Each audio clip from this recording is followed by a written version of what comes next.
টি-20 বিশ্বকাপ ঘিরে বাংলাদেশের সাংবাদিকদের কার্ড বিতর্ক। বাংলাদেশ দল না থাকায় ভারত এবং শ্রীলঙ্কায় ম্যাচ কভারের অনুমতি না পাওয়ায় অভিযোগ উঠেছে বহু সাংবাদিকের তরফে।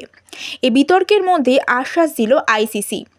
সংবাদ সংস্থা পিটিআইকে আইসিসির এক সূত্র জানিয়েছে, আবেদন সংখ্যা বৃদ্ধি এবং সূচি বদলের কারণে কার্ড ইস্যুতে দেরি হচ্ছে, তবে প্রক্রিয়া চলছে। একই সঙ্গে কড়া শর্তও জানানো হয়েছে।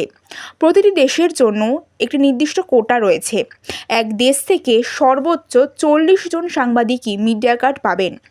বাংলাদেশ থেকে প্রায় 150 আবেদন জমা পড়ায় সবাইকে অনুমতি দেওয়া সম্ভব নয়।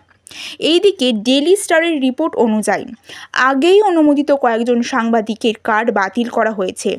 এই সিদ্ধান্তে ক্ষোভ প্রকাশ করেছেন অভিজ্ঞ সাংবাদিকেরা। সব মিলিয়ে আশ্বাস থাকলেও কোটা নীতিতে অনড় আইসিসি। ভোটার তালিকা সংশোধন অর্থাৎ এসআইআর ইস্যুতে এবার দিল্লি অভিযান পশ্চিমবঙ্গের মুখ্যমন্ত্রী মমতা বন্দ্যোপাধ্যায়ের। রাজ্য জুড়ে সাধারণ মানুষের হয়রানি এবং অশান্তির অভিযোগ তুলে এই লড়াইকে জাতীয় মঞ্চে নিয়ে যাওয়ার প্রস্তুতি নিচ্ছেন তিনি। সাধারণতন্ত্র দিবসে রাজ্যপালের চা চক্রে যোগ দিয়েই দিল্লি সফরের ইঙ্গিত দেন মুখ্যমন্ত্রী। যদিও নির্বাচন কমিশনে সরাসরি যাবেন কিনা তা এখনও স্পষ্ট নয়। তবে সংসদের বাজেট অধিবেশন চলাকালীন দিল্লিতে গিয়ে তৃণমূল সাংসদের সঙ্গে বৈঠক এবং বিরোধী নেতাদের সঙ্গে আলোচনা হতে পারে। এসআইআর প্রক্রিয়া নিয়ে রাজ্যের চাপ বাড়ছে। কমিশনের হিসাব অনুযায়ী প্রায় 1.5 কোটি ভোটারের নামে নোটিশ জারি হলেও এখনও বহু ক্ষেত্রেই নথি যাচাই অসম্পূর্ণ। তৃণমূলের দাবি, এই প্রক্রিয়া মানুষকে আতঙ্কিত করছে।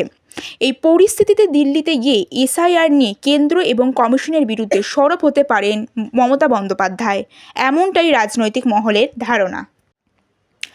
উত্তরাখণ্ডের ধর্মীয় পবিত্রতা রক্ষার যুক্তিতে বড় সিদ্ধান্ত।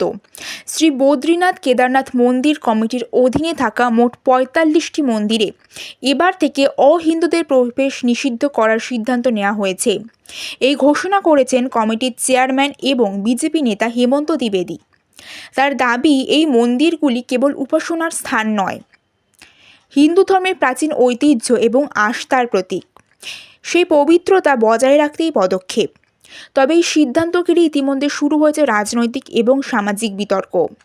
একদিকে সমর্থন, অন্যদিকে বিরোধীদের প্রশ্ন, এদিকে সংবিধানের ধর্মনিরপেক্ষ ভাবনায় আঘাত লাগছে।